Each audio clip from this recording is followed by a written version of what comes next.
मेरा प्रणाम। आज हम लोग लॉकडाउन फेज 3 को फेस कर रहे हैं और जब से लॉकडाउन लगा है मैंने एक प्रमुख विषय मजदूरों का, जो हमारे मजदूर कामगार बाहर फंसे हुए हैं देश के विभिन्न प्रदेशों में, उनकी विषय को प्रमुखता से उचित तरीका से उचित प्लेटफॉर्म पर रखने का हमने काम किया है।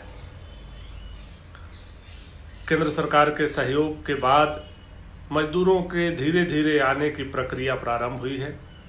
केंद्र सरकार का बहुत बड़ा सहयोग इसमें रहा है कि उन्होंने ट्रेन चलाने के और मजदूरों के आने की अनुमति जो दी है, इसके लिए हम केंद्र सरकार का आभार प्रकट करते हैं।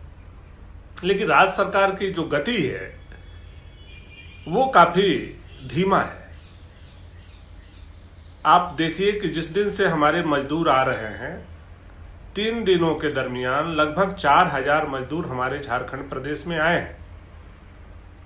सरकार बोलती है कि हमारे पास लगभग 9 लाख लोग बाहर हैं, मजदूर फंसे हुए हैं। हम लोगों का जो आंकड़ा है वो लगभग 15 लाख का आंकड़ा है कि 15 लाख लोग विभिन्न प्रदेशों में फंसे हुए हैं। हम लोग अगर सरकार की बातों को भी मान लेते हैं कि चलिए भाई 9 लाख ही फंसे हैं, और जिस गति से आप उन लोगों को अपने प्रदेश में ला रहे हैं, तो 3 दिन में अगर 4000 मजदूर आप ला रहे हैं, इसका मतलब 1 महीने में 40,000 मजदूर को आप झारखंड लाएंगे। 1 साल में 4,80,000 मजदूरों को आप लाएंगे। 9 लाख मजदूरों को लाने के लिए 2 साल 1 महीना समय आपको चाहिए। इससे यह बात पता चल रहा है कि आपकी गति क्या है और 2 साल में क्या स्थिति बन जाएगी उन मजदूरों को लाने में। तब तक लॉकडाउन समाप्त हो जाएगा, ट्रेन चलने लगेंगी, बसें चलने लगेंगी, लोग स्वतः आ जाएंगे। तो ये एक आप जो है केवल दिखावा कर रहे हैं, बड़े बड़े होर्डिंग, बड़े बड़े बोर्ड लगा करके। आपने मजदूरों का रजिस्ट्रेशन के नाम पर पहले ऐप लॉन्च किया, 2000 रुपये उनके खाते में डालेंगे। उसका क्या हुआ? 9 लाख लोगों के बदला में आपने मात्र 1 लाख लोगों के खाता में 1,000 रुपया डाला, फिर उसको बंद कर दिया आपने। दूसरा, फिर आप लोगों ने ऑनलाइन रजिस्ट्रेशन कराने की और हेल्पलाइन नंबर जारी किया है। माननीय मुख्यमंत्री जी, आप अच्छे आदमी हैं, आप जरा पता कीजिए कि जो आपने ऑनलाइन रजिस्ट्रेशन के लिए वेबसाइट दिया है, क्या उसमें झारखंड के मजदूरों का रजिस्ट्रेशन हो पा रहा है?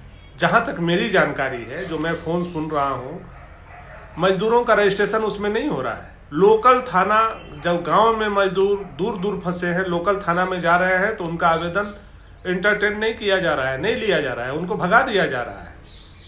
अभी भी लाखों लाख मजदूरों का आवेदन उनके हाथों में है, उनको घर से भी नहीं निकलने दिया जा रहा है, वो आवेदन नहीं कर पा रहे हैं, वो रजिस्ट्रेशन नहीं करा पा रहे हैं।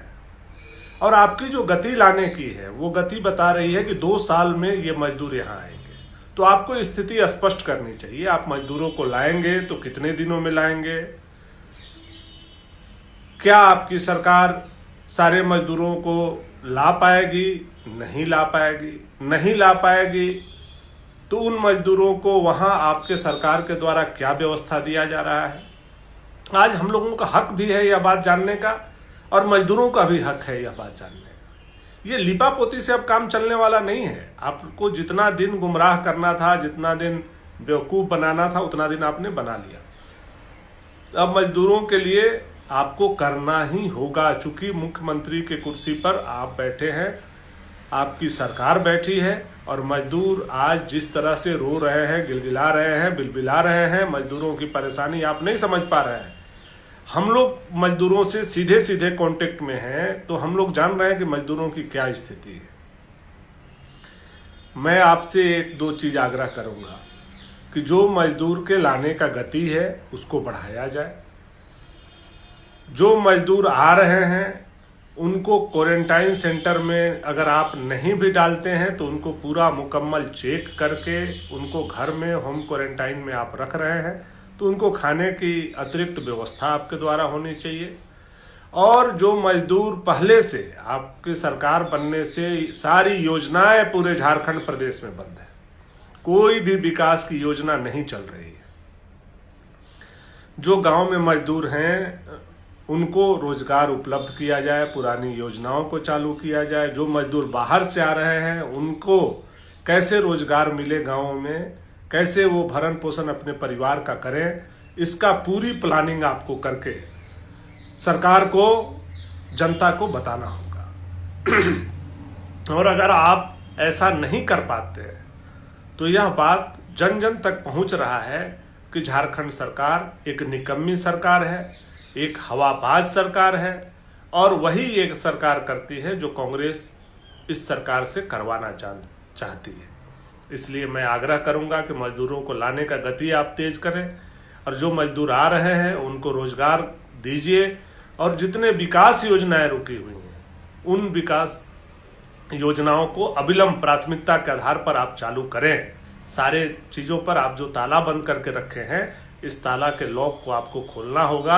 नहीं तो जैसे ही ये लॉकडाउन समाप्त होगा, मजदूर स्वतः भी अगर आ गए तो एक बहुत बड़ा परेशानी का घर हमारे आपके बीच में खड़ा हो सकती है। इसलिए मैं आपको आगाह करते हुए आपसे निवेदन है मेरा एक विधायक होने के नाते कि आप प्राथमिकता के आधार पर मजदूरों के लिए सोचिए, लाने के लिए सोचिए, रोजगार के लिए सोचिए।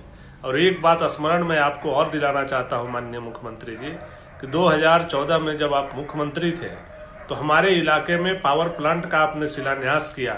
कम से कम कभी यह भी बताइए कि उस पावर प्लांट का क्या होगा, यह मैं आपसे जानना चाहता हूं। इन्हीं बातों को कहने में आपके बीच में आया था, और मुझे विश्वास है कि मैंने जो भी बात कही है उस पर सरकार अमल करेगी। बहुत बहुत धन्यवाद, आभार। जय झारखंड, जय हिंद।